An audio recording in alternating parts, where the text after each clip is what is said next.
So malalaman natin. Napakahigpit po dito pag hindi ka talagang tiga Pangasinan, hindi ka papadaanin. Sir, punta lang po ako sa pwesto sa tita ko po. Ayun yung kapita na sinasabi ko, ito. Ayun o. So tanaw yan. Ayan, marami pinapasyalan yan. Yan, tutuloy ka dyan sa lugar na yan. Ayan. Tapos punta ka na doon.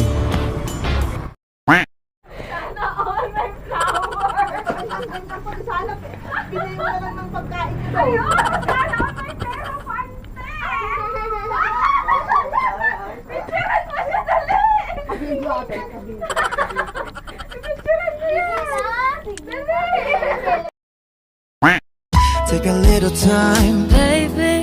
See the butterflies calling. Listen to the birds that was sent to sing for me and you. Can you feel me?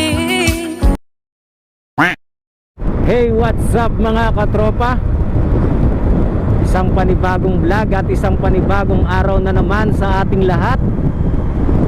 Ngayon po ay araw ng Lunes, alas 3 ng hapon. So ngayon ay babiyahe po ako papunta sa probinsya ng Pangasinan, sa bayan po ng mga Tarem. So anniversary po kasi namin, wedding anniversary po namin ng aking asawa. So isusurprise ko po siya na bibigyan ng bulaklak na pera.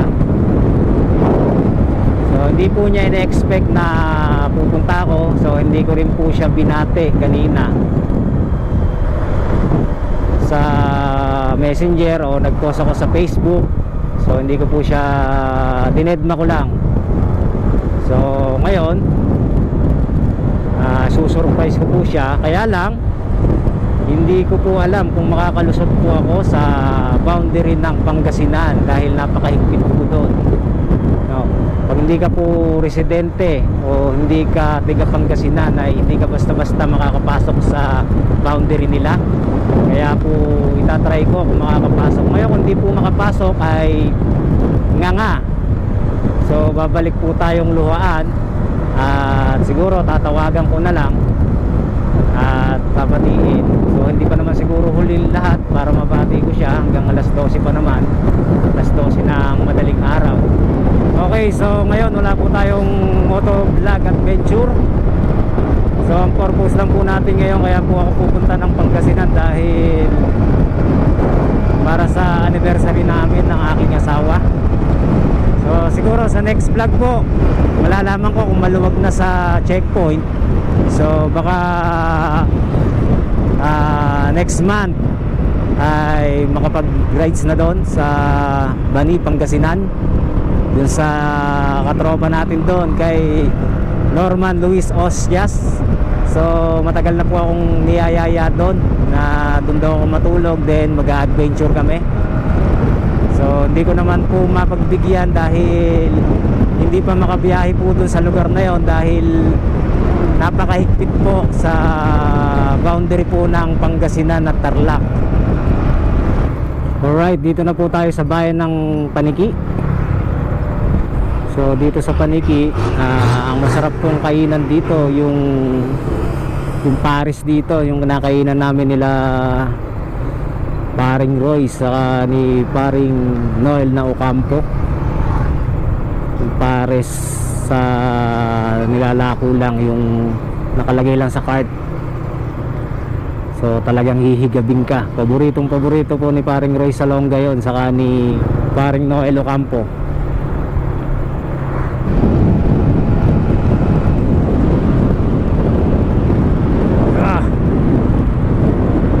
Awet.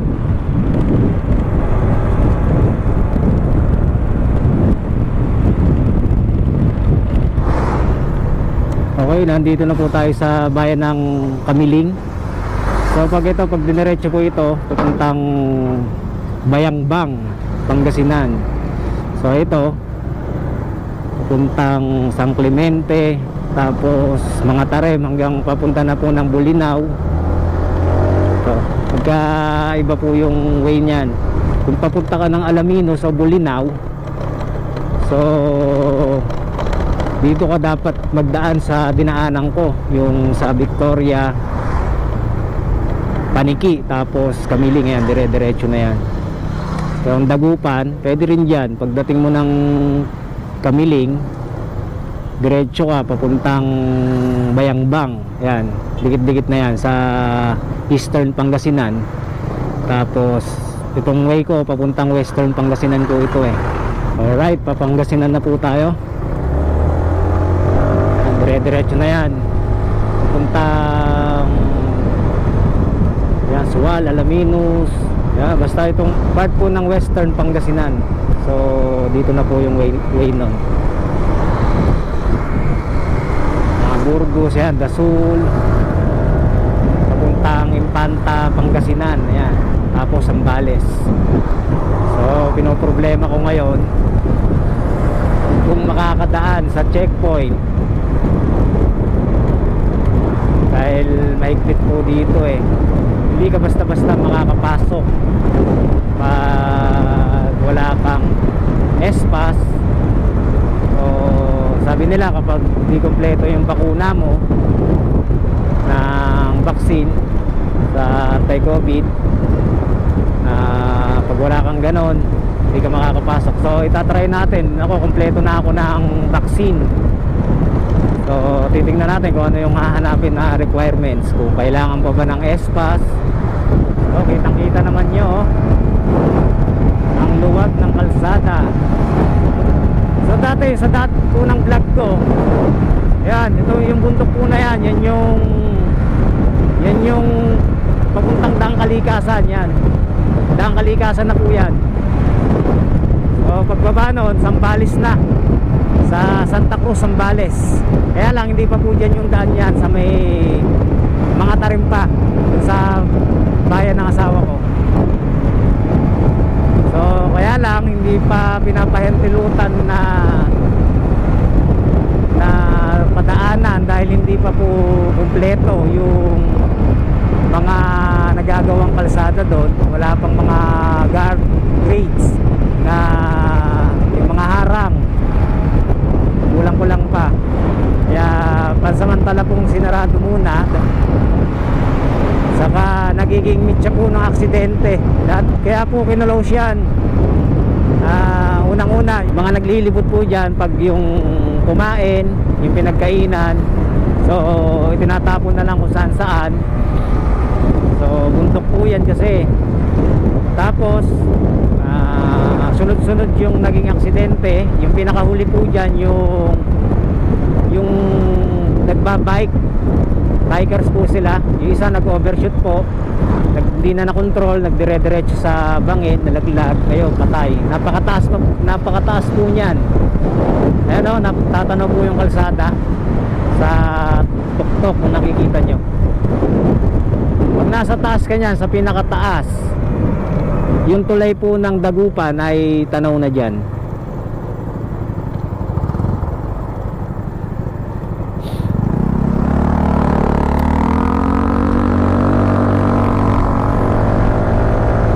Suplada naman ni ate. Yan, pinakatuktok po na yan. Nandun ka na, talagang mapipil mo yung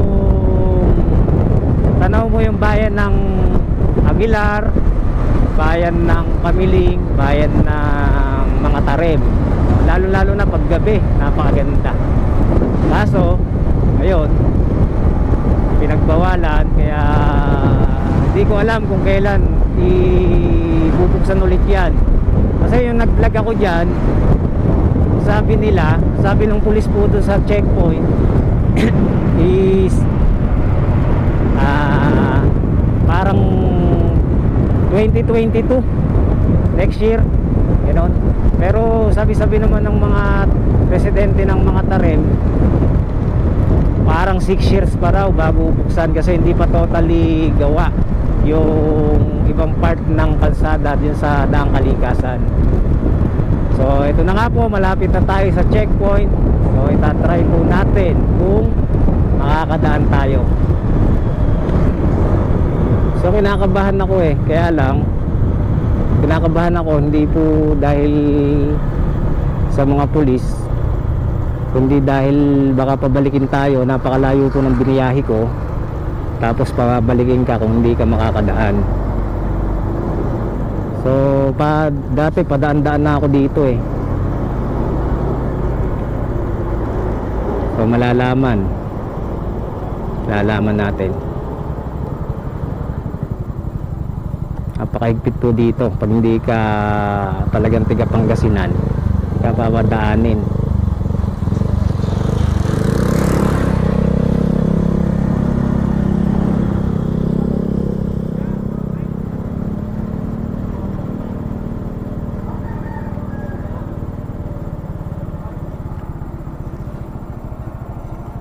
Tapos dun sa kabila na yon, ayan, checkpoint naman na papasok sa Tarlac, sa San Clemente. Ayan o.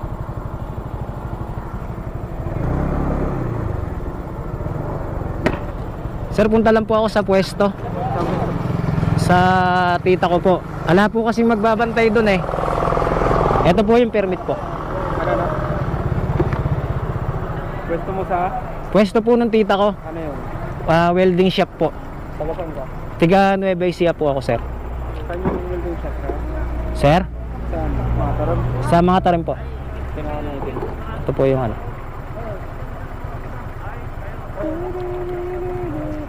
Hindi mo rin. Ito hindi rin siya. Hindi rin. Oo.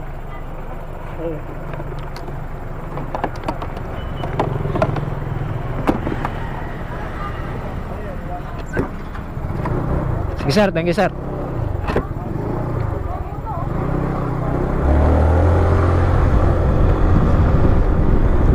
So nakadaan tayo. Nawala yung aking gloves.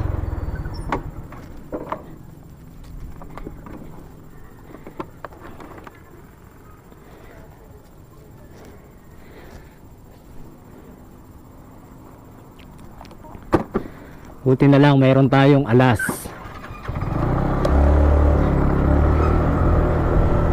Pinakita ko na, baka kasi magtagal pa. So sinabi ko na kaagad na dapat sasabihin ko wala akong baka lang magalit si sir na pulis. Kaya pinakita ko na yung dokumento na pwesto ng tito ko sa Valyurina. Shoutout nga pala sa mga Valyurina welding shop, yung kolong-kolong kay Tito Boyong saka kay Tita Gigi. So nakadaan na po ako. Pero kung wala pong ganon, hindi ka pamadaanin kasi kailangan nila ng S-Pass. Makikipag-ugnayan ka pa dyan, magre-register ka sa S-Pass. Pero kung hindi sila pumayag doon, papakita ko din yung vaccine ko na kumpleto na rin ako. Tatanaw niyo po yung bundok na po ng Daang Kalikasan yan. So na-vlog ko na po yun, katulad ng sinabi ko kanina, na-vlog ko na dati. Maluwag pa nun mahigpit na simula po nung may mga na-aksidente doon, kasi sunod-sunod po yung na-aksidente doon kaya siguro inano rin na ang pamahalaan ng lungsod ng ng mga tarim na sarado muna yung daan na yun para yung ibang mga riders, kasi dinadayo once na nalaman po kasi nila yan na pwede na naman puntahan, ay yun, dadagsayin na naman kasi talagang napakaganda po niyan pag nasa taas ka. So ngayon ang mga dinadayo na lang po doon sa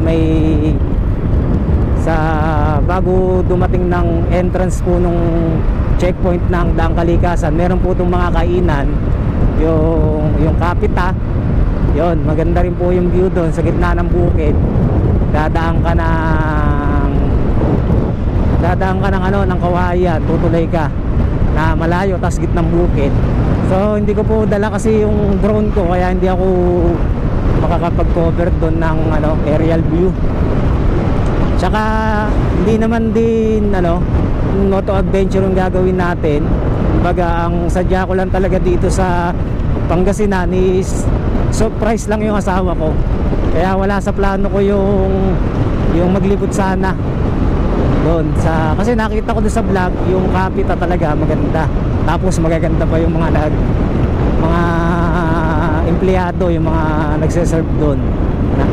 So siguro kung nadala ko, napagplanuhan na maglibot din doon, ewan ko, baka magyaya asawa ko mamaya maglibot mamayang gabi doon. Siguro ganun lang, maglibot tapos kain lang doon. Pero kung hindi, kasi hindi naman kami nagse-celebrate ng ng anniversary sa labas. Puro lang, ganun, kain sa loob, ganun lang, give, ganun lang. So ayan, nakikita nyo yung bundok, mga katropa. Ayan, ibabaw niyan, kalsada po ng Daang Kalikasan na yan, papuntang Santa Cruz, Zambales. Dati po kasi magagawa po yan. Pag nagawa, magiging malaking tulong po sa mga tiga Pangasinan na ang biyahe na mapadali, na halimbawa punta sila ng Dasul o kaya ng Infanta, Pangasinan, o kaya ng Santa Cruz, Zambales. So mga 1.5 oras nandun ka na. Hindi katulad po pag diniretso mo to, kasi ang way na to talagang papunta na ng Western Pangasinan. Maraming bayan ka pa bago makarating sa Zambales. So mga Aguilar, Bugalyon, Labrador,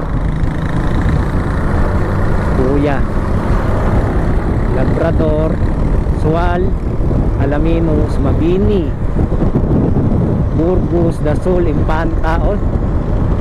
11 na bayan ang lalakbayin mo para makarating ka sa Santa Cruz, Zambales. So kaya magiging malaking tulong kung sakaling pwede nang daanan tong Daang Kalikasan. So 1 oras at kalahati lang nandun ka na. So makakatulong doon transportasyon ng mga gulay, mga nagbabiyahe ng mga isda, gulay. So makakatipid sila ng oras at gasto sa gasolina pag po talagang totally pinadaanan na po yung Daang Kalikasan na yan. Alright, so nandito na po tayo sa bayan ng mga Tarem. So malapit na po yung bahay dito ng aking asawa. So sisilip tayo sa Daang Kalikasan bago ko pumunta dito sa bahay nila Grace. Tayo medyo maaga pa para surprise natin. Ikot muna ako dito, Daang Kalikasan. Alright, ito yung papuntang Daang Kalikasan. So papasilip ko lang sa inyo ulit kung talagang yan, makikita nyo kalsada yun kalsada.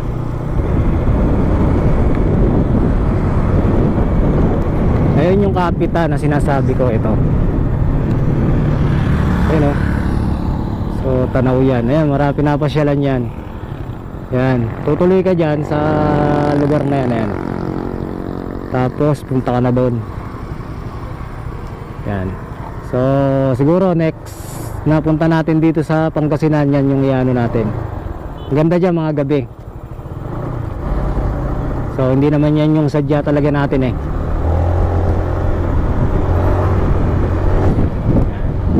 Alin ko lang kayo dito. Yan, yung mga kainan. Kitang kita nyo yung kalsada. Yun.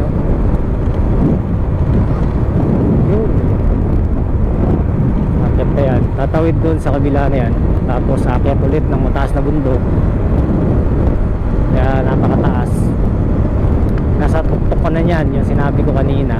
Tanong mo yung pinaka tulay sa Dagupan. So mapupunta rin pala tayo dito. Sana napagplanuhan pala. So nadala sana yung drone. Tapos kapag aerial view sana, aerial shot, ganon. wala eh, hindi naman yun yung pakay natin eh. So ipapasyal ko lang kayo hanggang sa paanan lang bago mag checkpoint, para update po kayo kung talagang pinapupuntahan na o pinapapasukan na o pinapadaanan na yung kalsada na yan papuntang Daang Kalikasan.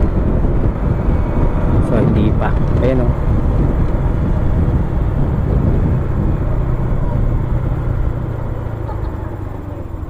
Yan, kainan lang dito. Hanggang dito lang. Lilipot ka dyan. Yan. Yan, itong diretso na to, ano na yan, packet na ng Daang Kalikasan. So hanggang dito na lang tayo, tapos babalik na. Balik na tayo. Yan, checkpoint na po doon kasi. So galing na tayo doon sa ano, sa Daang Kalikasan. So na-update kayo na hanggang doon lang sa paanan na ang pwedeng puntahan. So yung packet ala pa. Pinapansyalan lang doon ay yung mga kainan. So pupunta na ako sa ano, bahay ng asawa ko. Kaya galit yun kasi walang kasama ay anak namin eh, yung namila lang niya kasama niya.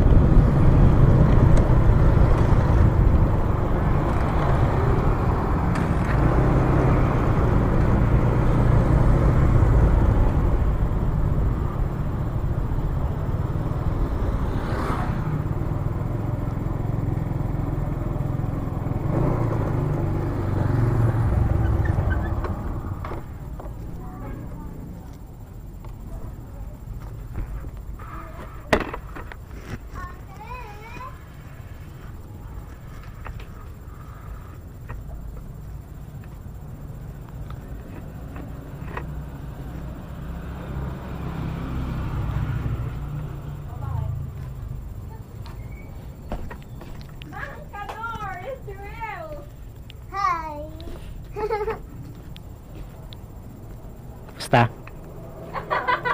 Ha? Alam, punta ka rito, sir. Dinala mo na yung mga ano ko doon. Dinala mo. Alkansya ko. Naalala kita, anniversary natin kaya dinalo kita eh. Ay, wow! Sana all! Magasiyan yan. Mag-alagala ka na naman. Iwan mo na naman yung bata doon. Naka-edit ka, kuya? Hindi pa. Aray! Putik na yan.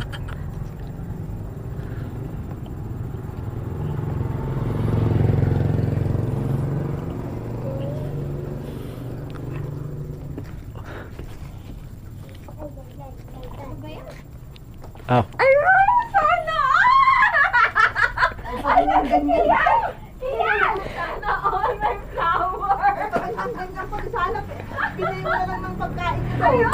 Sana all my pera, pante! Picturean mo siya, dali! Picturean mo yan! Dali! Sana all! Mapapasana all ka! Eh, nasira! Ang galing mo yung nagbibideo yan. Alang video to. Alang video. Meron! Isa! Alang video. Tanggalin mo yung helmet mo. Tanggalin mo yung helmet mo. Pabito-bito ka pa dyan. Alang video to. Tanggalin mo ka rin yung helmet mo.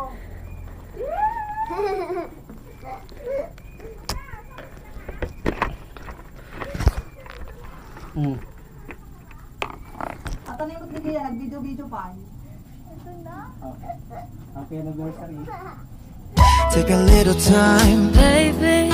See the butterflies. Calling. Listen to the birds. Flowers sent to sing for me and you. Can you feel me? This is such a wonderful. Sabi ko lang, alam mo, ang aga-aga ko siyang binati. Happy 6th anniversary!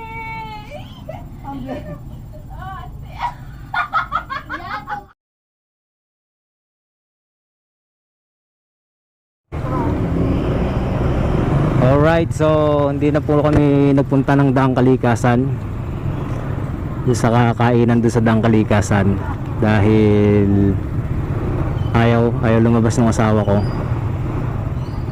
dahil unang-una umulan, tapos mahal daw doon, kaya bumili na lang kami ng ulam namin, lechong manok, tapos kilawing bangus, inihaw na hito, tapos cake. So dito ko na tatapusin ang aking vlog, at hanggang sa muli, maraming salamat po.